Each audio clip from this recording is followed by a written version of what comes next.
Hello everyone, it's about that time again, time for another UFC review. This is in Hidalgo, Texas at the State Farm Arena, which is a hilarious name. I didn't think State Farm was an actual thing. I thought it was just a pun, and I thought that some dude named Jake was from there.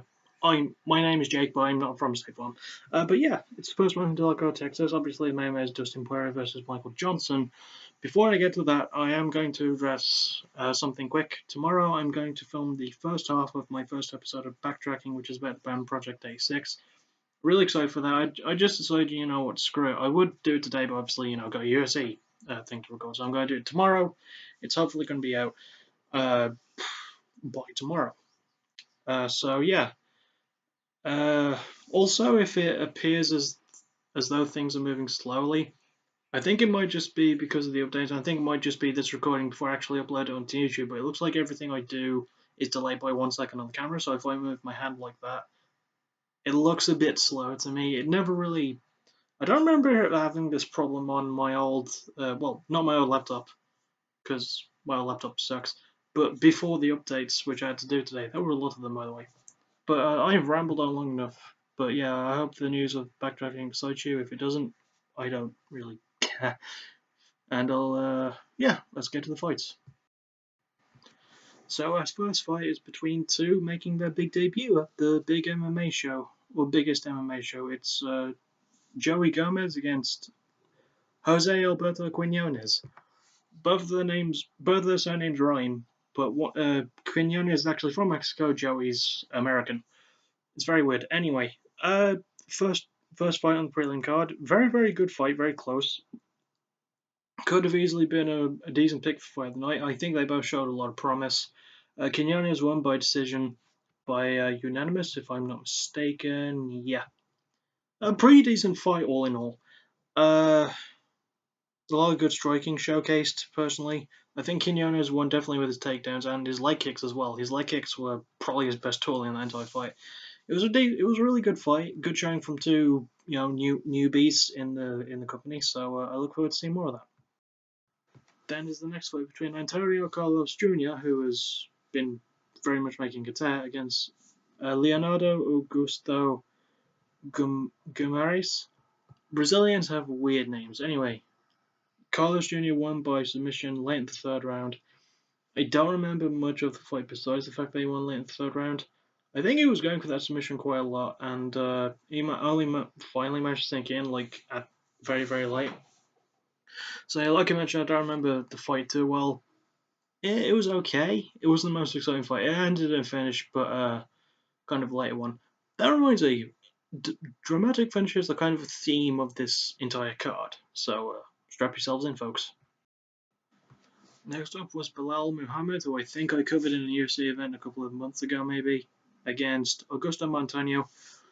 And Montano, despite being very much the new prodigal son of the MMA world, didn't have the best showing. He did do a lot of work, and this was honestly an exciting fight until Bilal took down Montano, managed to finish off with some ground and pound late in the third round. It was a very dramatic finish and a very big win for Bilal because he lost his debut because the last fight he had was his debut in the UFC, and he lost that, but he won here, so it's a very very good showcase for him.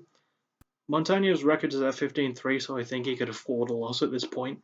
I don't know what his record in the UFC is because I've never actually seen him fight. I only really heard of him when he was put into EA Sports UFC 2. Not as a patch, he was one of the characters available from the very beginning.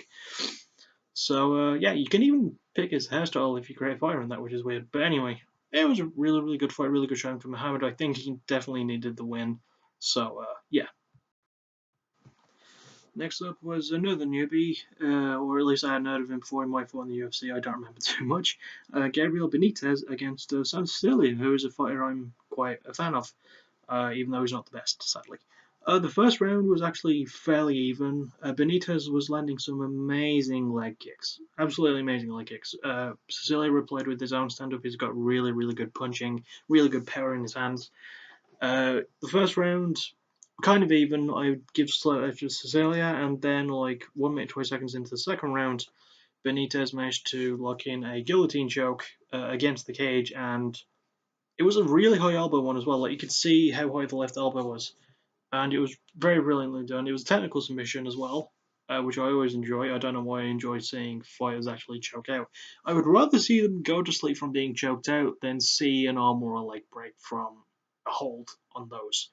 So yeah, but it was a good showing from Benitez. Definitely, yeah, I put him under my little radar of fighters I haven't seen before. So I'm looking forward to seeing him more. And Celia, I hope bounces back from this.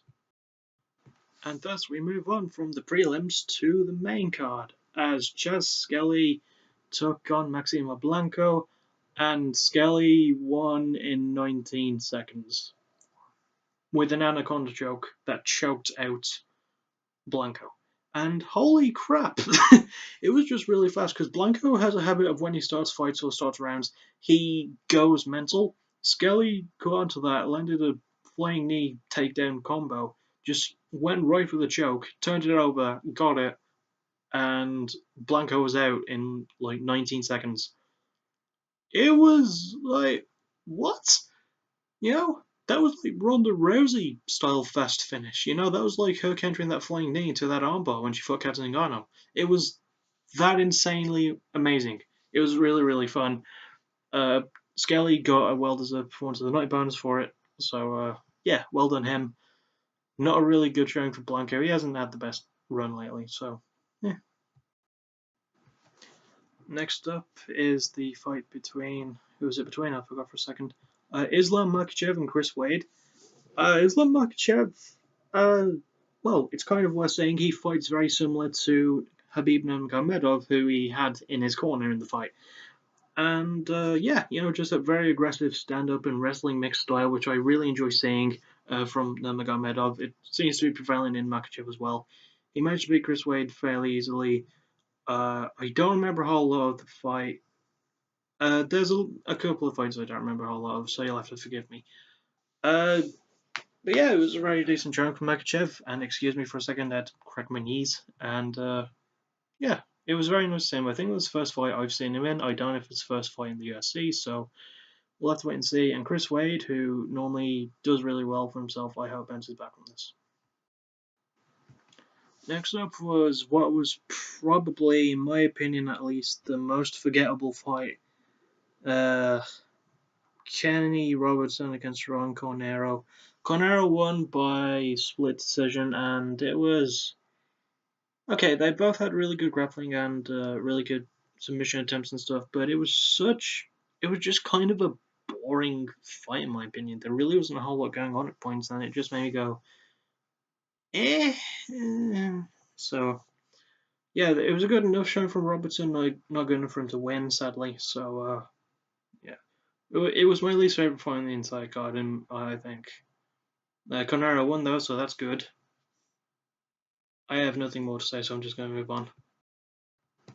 Luckily, we bounced back from the most boring fight of the night to the fight that actually was for the night, as Evan Dunham, it took me a while to remember, fought Rick Glenn and won by a decision, but holy crap. Evan Dunham has always had history of putting on exciting fights, and he's one of the most underutilized fighters, I think, in the UFC. He doesn't get enough appreciation, and he showed an amazing stand-up game, but Rick Glenn was ready to stand and trade with him. He was not going down, except for the few times he was knocked down in the fight, but you can't fault the guy. I mean, he's a tough dude. Rick Glenn, this is the first fight he's ever been in the UFC.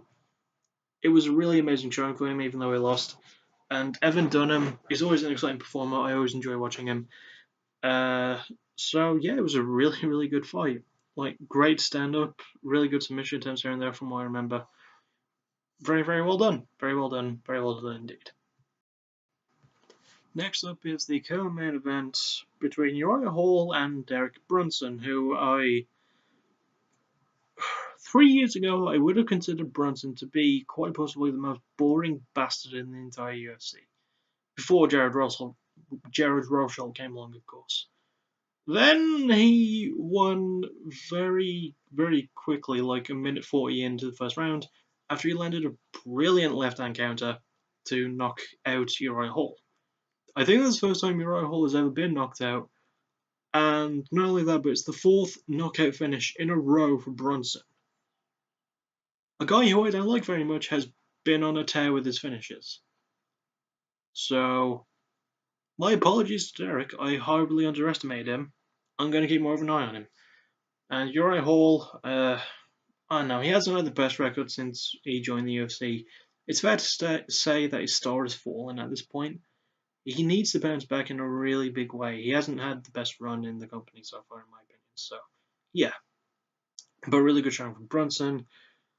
Let's move on to the main event. And obviously, the main event, as I mentioned at the start of the video, was. Oh, I had to grab my neck. Ugh. Oh, I think I might have forgotten to mention this at the start. If I did mention it, I apologize, but I'm going to mention it again anyway. Whoop whoop. It's the first event that the UFC has ever held in Hidalgo in Texas, at the State Farm Arena. I'm also sure I made this same joke earlier as well, but my name is Jake. I'm not from State Farm, so put your memes at rest here. Anyway, the fight itself between Dustin Poirier and Michael Johnson. Poirier, it's fair to say he was on a tear as a lightweight up until this point. Michael Johnson returned from a very, very long injury, and the last time he returned from a long injury, he knocked the other bugger out. Same story here as he landed a brilliant leftover head and just a right combo, and knocked Poirier the hell out. It was a really good showing from him. I mean, Michael Johnson, also a fighter I think is underutilized in the UFC. He showed really, really well today, and there was quite a lot of disrespect afterwards, because after he looked down at Dustin Poirier, walked over to him and pretty much went, "What?" Went to his corner and said, "Fuck that guy, fuck him." And about the time Poirier woke up, they did and shake hands, kind of. They did hug, kind of. Excuse me. I wasn't feeling nauseous at the fact I just had some gas. But yeah, it was a good showing from Johnson. I hope he continues on his tear because he's got super knockout power for a lightweight.